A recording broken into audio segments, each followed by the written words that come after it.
j'espère que vous allez bien.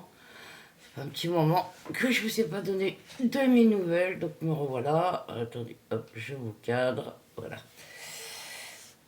Donc oui, vendredi dernier, je vous ai pas fait de vidéo parce que voilà, j'étais malade, donc c'est pas grave, hein, parce qu'on va encore me dire oui, elle n'arrête pas de se plaindre, et patati et patala, voilà.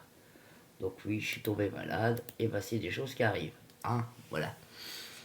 Ensuite, bon, bah, j'ai eu mon rendez-vous avec l'anesthésiste hier. Et oui, J-20, ça y est.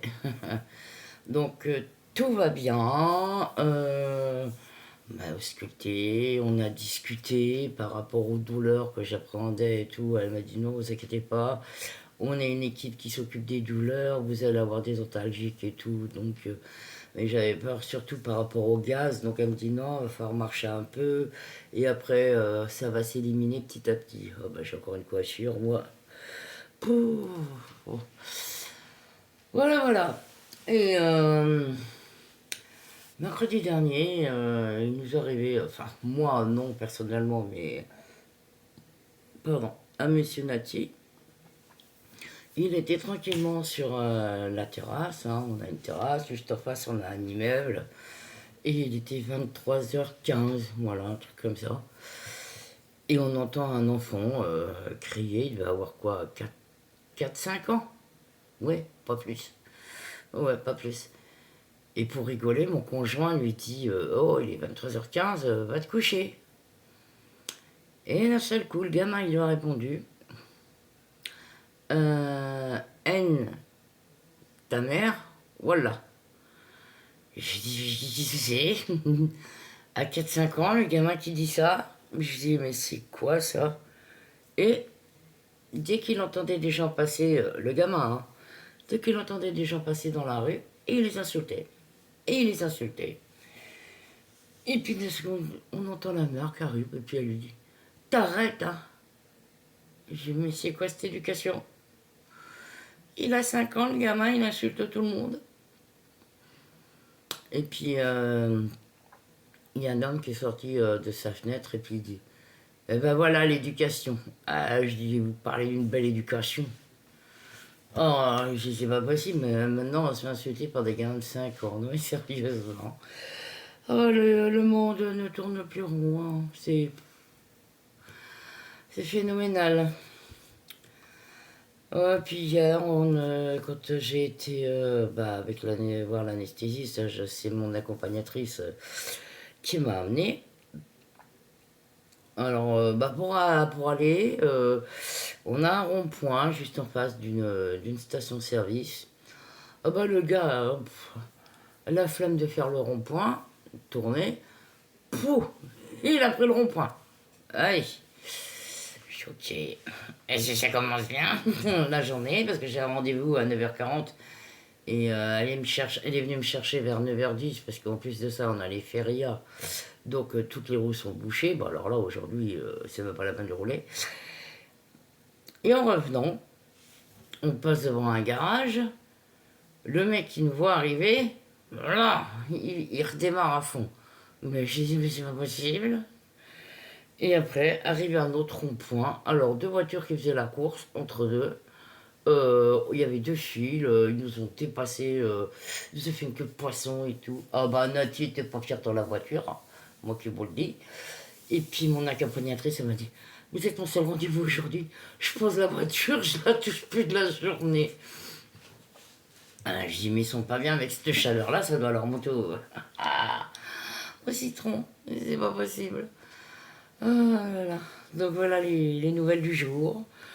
Bon, bah, monsieur Nati, il souffre avec la canicule, hein, au travail. Il rentre, bah, oui, il est liquide, hein, c'est le cas de le dire, hein, tellement il transpire. Donc voilà, donc eh ben, je vais commencer à préparer mes affaires. J'ai -20, donc ça va, j'ai encore le temps. Mais j'ai mon dossier médical qui est toujours. J'ai préparé mon sac à dos, donc c'était dans mon sac à dos hier. Et aïe, aïe, excusez-moi, ça me gratouille. Voilà. Et j'avais pris mes dernières analyses. Bah, heureusement que j'avais pris mes dernières analyses parce que j'avais demandé, enfin, On avait demandé une carte de groupe sanguin et elle n'est jamais arrivée. Et heureusement que sur les analyses, c'était marqué mon groupe sanguin. Donc voilà. Parce qu'il fallait une carte de groupe sanguin datant de moins de 6 mois. Moi, la mienne, elle date de 1998. Donc, ben, du coup, ils ont pris, voilà, j'ai pas changé de groupe sanguin en 27 ans de temps, hein, donc voilà, c'est toujours le même. Et par contre, on arrive à l'hôpital, je fais purée, qu'est-ce qu'il fait chaud, je transpirais. Et bon, bah, on m'appelle au bureau, et puis je vois la dame, elle était en transpiration, mais alors pareil, grosse goutte. Je la regarde, je fais, mais vous avez pas la clim? Elle me regarde, je fais, ah bah non, ça marche 2 jours, ça saute, ça marche 2 jours, ça saute. En plus de ça, ils ont la blouse, ils ont la chaleur avec les ordinateurs et tout. Oh les pauvres! Oh, j'ai dit à mon conjoint, hein, moi si fait ce temps-là quand je me fais opérer, tu me ramènes le ventilo. Moi je reste pas dans la chambre sans climatisation. Ouais, je vais pas mourir. Donc voilà, j'ai posé des questions aussi par rapport à chez moi, parce que moi c'est une baignoire, c'est pas une douche. Est-ce que je peux prendre la douche et tout? L'anesthésiste m'a dit, ne vous inquiétez pas, le médecin vous dira tout ça. Et du coup, j'ai 3 heures d'opération, puisqu'il me retire bah, mon herniatiel. Donc il me la retire. Donc bah, ça fait pas plus de temps d'opération, le temps de préparer le robot et tout, parce que comme c'est par celluloscopie, le temps qu'il me gonfle comme chez Voyné, voilà. Voilà, donc 3 heures d'opération et entre 1 à 2 heures dans la salle de réveil. Donc j'espère que je vais être prise de bonne heure, hein, parce que si je passe toute ma journée dans la salle de réveil, ça va pas le faire du tout. Hein. Voilà, et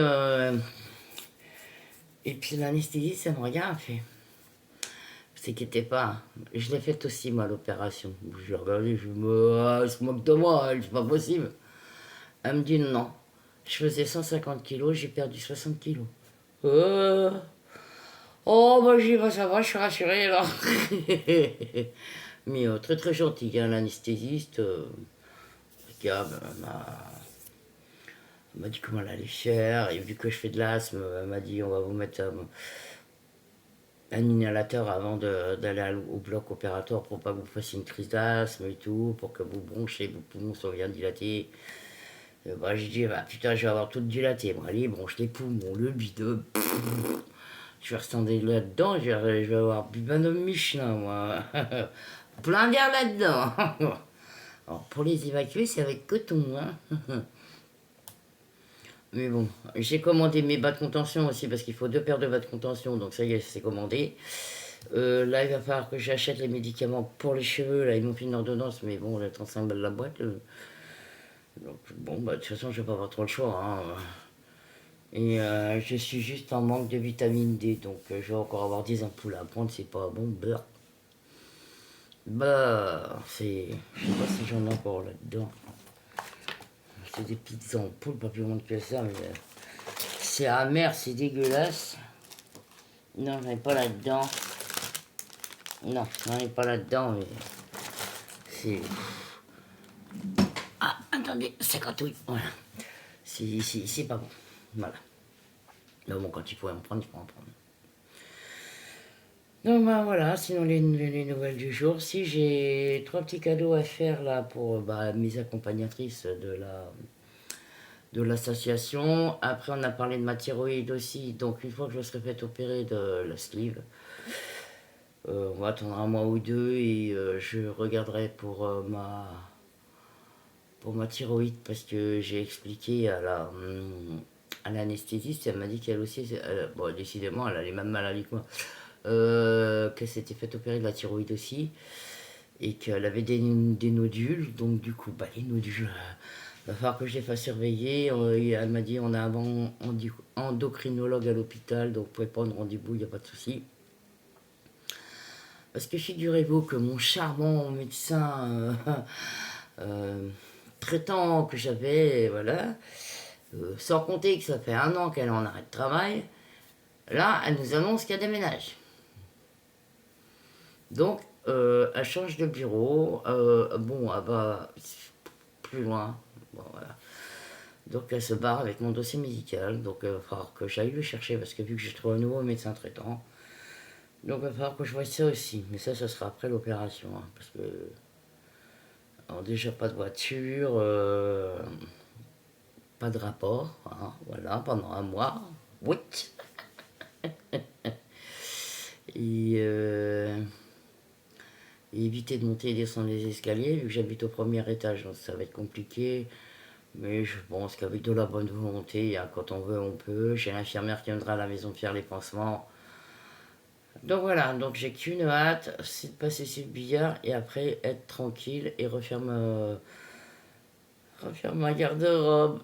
Bah oui, parce que comme on maigrit, et bah, va falloir tout changer. Voilà. Je voulais vous dire aussi que j'ai eu des nouvelles de mademoiselle Miss Fridou.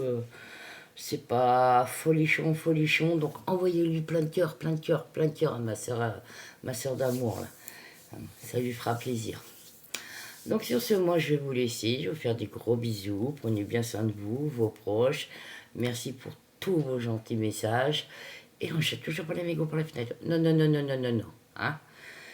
Et bah, je sais pas, peut-être qu'on se retrouvera vendredi si j'ai quelque chose à vous dire ou pas. Ouais, parce que là en ce moment c'est calme plat. Niveau crochet, alors là, il n'y a que dalle. Que dalle, que dalle. J'ai l'intention de faire quelque chose. Donc je vous montrerai en temps et en heure quand j'aurai reçu le matériel. Voilà, donc je vous fais des gros bisous. Prenez bien soin de vous, vos proches. Et puis je vous dis à très très vite. Et gros bisous.